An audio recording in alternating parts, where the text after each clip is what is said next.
Nearly half the counties in Mississippi are considered dry counties, meaning alcohol and beer is prohibited from being sold. However, many cities within those counties are considered wet, which means alcohol can be sold.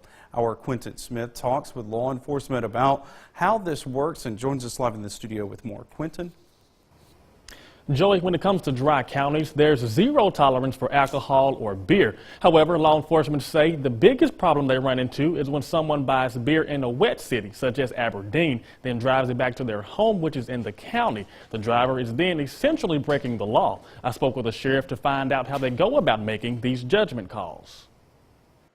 Being in possession of alcohol or beer in Monroe County is a big no-no. Just ask Sheriff Cecil Cantrell. It's against the law to have beer or whiskey in a dry county, transporting it, throughout the county. According to the Department of Revenue, Monroe County is just one of 34 counties in the state to have laws against possessing alcohol or beer. And if somebody stops you, actually and truly, they can ask you to pour that whiskey or beer out, or they can write you a ticket for it, and it costs you up to $500 and even jail time. But where the problem lies is, for many cities inside of the dry counties, selling and being in possession of any alcoholic beverages is completely legal. What we try to do, we try to use some common sense, because if you can buy beer on one street or one county road or whatever and it be legal, we try to understand those things. Cantrell says if a driver is passing through a dry county and they're in possession of an alcoholic beverage, most times officers will ask the driver to pour out their drink, regardless if it's been opened or not. A lot of people think, well, they're punishing them.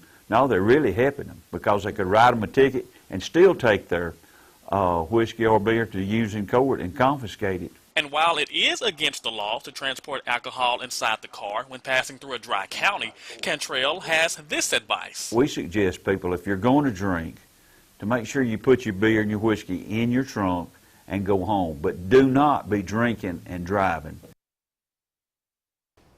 And along with a fine, Cantrell says you can also spend anywhere from a week up to 3 months in the county jail for having beer or alcohol in a dry county.